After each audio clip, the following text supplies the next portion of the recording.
అంతేనా? అంతే.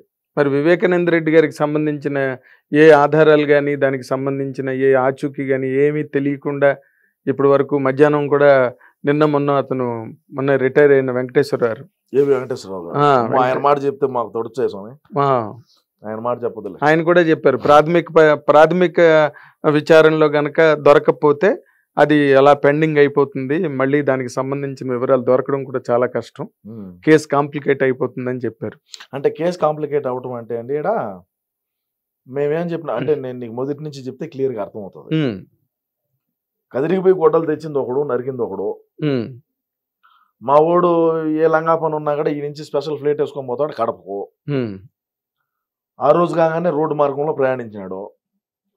ఆ రోడ్డు మార్గంలో ప్రయాణించడం కూడా పొద్దున్నే ఎప్పుడో బయలుదేరితే సాయంత్రానికి పోయినాడు. మా నాటు భాషలో చెప్పాలంటే ట్రాక్టర్లో పోయినా కూడా సంధ్యాలకు పోతాడు. అర్థం కాలా? అర్థమైంది. హైదరాబాద్ నుంచి ట్రాక్టర్ వేసుకొని పోయినా కూడా మా ఓడి కన్నా 2 గంటల ముందే చేరుకుంటాడు కడపకు. ఓకే. మా పక్క రోడ్లు బాగలేకన్నా తెలంగాణ దగ్గర ఈ కర్నూలు అల్లంపూర్ చెక్ పోస్ట్ దాకా బాగానే ఉంటాయి రోడ్లు. అన్ని బాగుంటాయి, రోడ్లు బాగానే ఉంటాయి, బాగానే దొక్కుతారు. ట్రాక్టర్ రోడ్డైనా వాంచుకొని పోతాడు. అవును. సరే, ఆ కారు దోలిన డ్రైవర్ కూడా చచ్చిపోయినాడు, అది వేరే విషయము. అవునా? ఎవరైతే కారు దోలుకొని పోయినాడో ఓడి కూడా హార్ట్ అటాక్ వచ్చిందని చచ్చిపోయినాడు. అంటే హార్ట్ అటాక్ వచ్చిందో ఏమన్నా కదిరికి పోయి ఆయుధాలు తీశారు, మరి మనకు తెలీదు. పోయినాడు, వచ్చినాడు ఆడికి ఆ రోజు. వచ్చినాడు, అవినాష్ రెడ్డి మొహంగా చూస్తే నాకు ఆ రోజు అర్థమైంది ఏందో తేడాకి నేను ఇది మనోళ్ళు ఏదో చేశారా అని. సరే, మనోళ్ళు ఏమంటారు, మనం ఏది చేసా మనం ఒప్పుకోం కదా. ఇప్పుడు మనం చేసిన లంగా పని అయినా కూడా ఇది లంగాకిన అంటే కాదురా ఇది మంచిదే అంటాం. అంటే మా పార్టీ వాళ్ళు అంతా ఎట్టుంటారంటే, నీకు ఒక మాటలో వాస్తవంగా చెప్పాలంటే మా పార్టీలో ఉండేవాళ్ళు ఇది రాగి చిట్రా అంటే కాదు యాప్ చెట్టే అంటారు. నువ్వు ఇది రాగి చిట్రా స్వామి నాకు బెరికి, ఇది రాగిది రాగి ఆకు తెలుసు కదా, ఇది రాగి ఆకురా, ఇది రాగి చెట్టురా, ఇదో రాకు పెద్దదిగా ఉండదు రా నువ్వు కాదు, యాప్ చెట్టు హైబ్రిడ్ యాప్ చెట్టు ఇది, ఇదే యాప్ చెట్టు, ఇది రాగి చెట్టు కాదు అంటారు. అంతే, నమ్మరు ఒప్పుకోరు. మేము పట్టుకున్న కుందేళ్ళకి 3 కాళ్ళు 4 ఉండవు అనేది మా సిద్ధాంతం. అదే మరి. సరే, వచ్చినాడు అన్న, వచ్చినాడు. ఆ ప్రెస్ పొద్దున్నే ఏమో గుండెపోటాన్ని టీవీలో వేసినారు. మలారం చేపటికి కబేటి తగులుకొని రక్తం కక్కుని బాత్రూంలో చచ్చిపోయాడు అన్నారు. మలరం చేపటికి ఏమో గొడ్డలేట్లు పడినాయి. ఆ తెలుగుదేశం బీటెక్ రవి ఆదినారాయణ రెడ్డి అప్పుడు తెలుగుదేశం పార్టీలో మంత్రిగా ఉన్నాడు ఆయన. ఆదినారాయణ రెడ్డి ఇప్పుడు బీజేపీలో ఉన్నాడు. బీజేపీ తరఫున పోటీగా చేశాడు ఆయన. ఆదినారాయణ రెడ్డి, బీటెక్ రవి వీళ్ళిద్దరూ కలిసి చేశారు అని చెప్పినారు. మళ్ళీ ఆమెను మా ఊడు బయటకు వచ్చి పెట్టుకొని, నాకు ఆంధ్ర రాష్ట్రంలో పోలీసు మీద అంటే నాకు నమ్మకం లేదు, మన రాష్ట్రంలో నేను అధికారంలోకి వచ్చానే సిబిఐ ఎంక్వైరీ చేసి చిన్నాయన్ని చంపినటువంటి ఎవడైతే నిందితులు ఉన్నారో వాళ్ళు కఠినమైన శిక్ష వేస్తానన్నాడు. సరే, శిక్ష వేస్తానని నమ్మినారు. రాష్ట్ర ప్రజలు నమ్మి గెలిపించినారు బాగా భారీగా. నారాసుర రక్త చరిత్ర అని ఒక బుక్ గడ్ రిలీజ్ చేశాడు. ప్రజలు నమ్మినారు. గొర్రెలు కదా, మా ఊడు అది చెప్తే అది నమ్ముతారు. సరే, బాగానే ఉండదు. మళ్ళా 2019లో మేము ప్రమాణ స్వీకారం చేసిన తర్వాత సునీతారెడ్డి డైరెక్ట్గా పోయి, సునీతారెడ్డి వాళ్ళ అమ్మ సుగుణమ్మ పేరు సంథింగ్, వాళ్ళిద్దరూ పోయి ఏందన్నా నాయన్ పరిస్థితి ఏంది, నాయన్ కేసు ఏంది, ఆ కేసులో ఏం లేదులే నేను మాట్లాడతాలే, మెడికల్ కాలేజ్ ఒకటి కడదాము అని చెప్పి మెడికల్ కాలేజ్ చిన్నాయన పేరు పెడతాలే, వాళ్ళకి ఎంతో 70 ఎకరాలు ఎంతో ల్యాండ్ ఉండదు ఆ పులివెందుల దగ్గర. ఆ ల్యాండ్ గవర్నమెంట్కి రాసియండి, మెడికల్ కాలేజ్ ఆడ పెట్టి డాక్టర్ వివేకానంద మెడికల్ ఇన్స్టిట్యూట్ అని మెడికల్ కాలేజ్ అని పెడదాము. చిన్నాయన పేరు ఇప్పుడు స్థిరస్థాయిగా ఉంటుంది. అందులోనూ గవర్నమెంట్ అదే మామూలుగా ఆ ల్యాండ్ విలువ ఎకరా 10 లక్షలు అనుకో, అంతకన్నా పెద్దమే ఉండదులే. ఎకరా 10-12 లక్షల కన్నా ఎక్కువ, ఎందుకంటే వాటర్ తక్కువ కదా, మాకు నీళ్ళు రావు.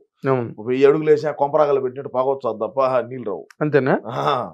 1000 అడుగులు వేసినా కూడా కొంపకి అగ్గిపుల్లకి ఇచ్చి ఎట్టొచ్చు అది పొగ గుడిలా, అట్ట పొగ రావాల్సిన దగ్గర నెమ్ము రాదు, చెమ్మ రాదు. మేము నెమ్ము అంటాం, మీరు చెమ్మ అంటాం. సరే, రాదు, అది పక్క పోతున్నాం. మళ్ళా ఆయన 10 కాదు 20-25 లక్షల దాకా ఒక్కొక్క ఎకరాకి 25 లక్షల దాకా గవర్నమెంట్ నుంచి అలాట్ చేసి ఆ మెడికల్ కాలేజ్ స్టార్ట్ చేస్తాము, అది స్నాయన పేరు పెడతామంటే ఏం ఒప్పుకోవాలా సునీతారెడ్డి. ఒప్పుకోకుంటే ఏమి ఇన్ని కేసులు ఉన్నాయి నాకు, అయితే ఇంకో కేసు అవుతుంది, అవసరం అయితే అవినాష్ రెడ్డి బీజేపీలోకి అయినా పోతాడు, నీ వల్ల ఏందో శాతం ఏం చేసుకోవు అని ఆడికి మాటలు తెంచుకున్నారు. తెంచుకున్న తరువాత మళ్ళా ఏం పోరాటం అనేది మొదలుపెట్టింది ఎవరు సుంటారెడ్డి ఉమ్, ఒకటే ఆడబిడ్డ ఆడుకూతురు తిరుగుతాంది ఏమి ఉపయోగం అయింది? ఏమైంది ఇప్పుడు? మా అన్న బయట ఉన్నాడు, అవినాష్ రెడ్డి బయటనే ఉన్నాడు. ఏమవుతుంది? వ్యవస్థలు మా చేతిలో ఉన్నప్పుడు ఏమవుతుంది సార్? అంతే మరి. డిపార్ట్మెంట్ ఇప్పుడు ఐఏఎస్ఎల్ ఐపీఎస్ఎల్నే జైలు పాలు చేసినటువంటి ఘనత మా జగన్ అన్నది. అవునా కదా? కోర్టు భూములు ఎక్కించినాము, జైల్లో పెట్టినాము, జైల్లో మగ్గించాము మనతో పాటు. ఏంది ఇప్పుడు ఏమవుతుంది? ఇప్పుడు మేము ఎప్పుడు అధికారంలో మేము ఉంటామని నేను చెప్పను. తేడా జరిగింది అనుకో, ఎవడైతే మా అన్న కోసం ఎగమల్లి పనిచేసి ఉంటారో వాళ్ళందరూ కూడా అన్నతో పాటు అన్నబడికి వెనకెడితే పోవాల్సిందే. అంతేనా? ఇప్పుడు ఒకటి చెప్తాను నీకు. రుషికొండలో బిల్డింగ్ కడతాడు మా వాడు. అప్పుడు చంద్రబాబు నాయుడు గారు ఉండగా హరిత రిసార్ట్స్ అన్ని ఉండేటి. మీ వైజాగ్ మీకు తెలిసే ఉంటారు. అవన్నీ తోసాడు జేసీబీ పెట్టి. తోసి మా ఓడు ఆడ రిలాక్స్ అయ్యేదానికి ఇట్లా కూర్చున్నాడంటే సముద్రం బీచ్ చూస్తా ఈయన పబ్జి ఆడుకునేదానికి లైన్ చేశాడు. లైన్ చేస్తే అది కోర్టులో ఉండింది. తెలుగుదేశం వాళ్ళు పోయి కోర్టులో వేశారు. అది ప్రారంభోత్సవానికి ఈడు పోలా మా ఓడు. రోజాను విడుదల రజనీ అనిపించాడు. ఎందుకు చెప్పా? ఏమో మీరే చెప్పాలి. మీ అవగాహన ప్రకారం చెప్పండి. కష్టం. మీ అవగాహన చాలా కష్టం. మీ అవగాహన ప్రకారం చెప్పండి. అస్సలు ప్రశ్నే లేదు. మీ అవగాహన ప్రకారం అస్సలు ప్రశ్నే లేదు. ఎన్నిసార్లు అడిగిన అదే చెప్తాను నేను. మీరే చెప్పాలి. ఏమేమి తెలిసిన ఆయన ఈయన పోయి రిబ్బన్ కట్ చేయొచ్చు కదా, పోలా. వాళ్ళిద్దరు నంపించాడు. పర్యాటక శాఖ మంత్రి రోజాను, ఏమా వైద్య ఆరోగ్య శాఖ మంత్రి ఏమో రజనమ్మను రోజమ్మను ఇద్దరు నంపించాడు.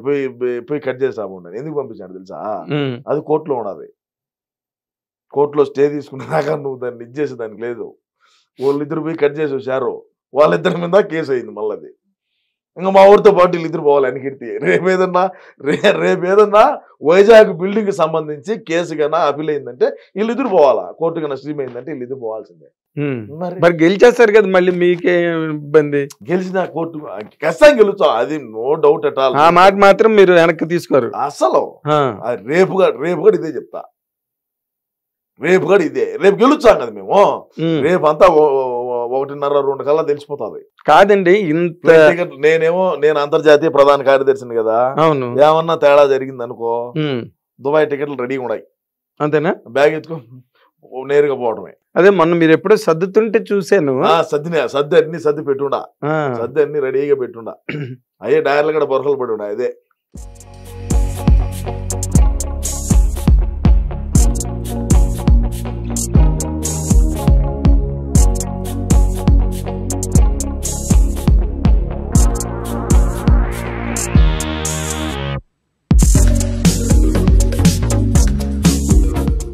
హిట్ టీవీ యాప్ ని డౌన్లోడ్ చేసుకోండి. ఇందులో short news, live news, entertainment movies అన్ని అవైలబుల్ గా ఉన్నాయి. Please download hit TV app. Hit TV app ని ఫ్రీగా డౌన్లోడ్ చేసుకోండి.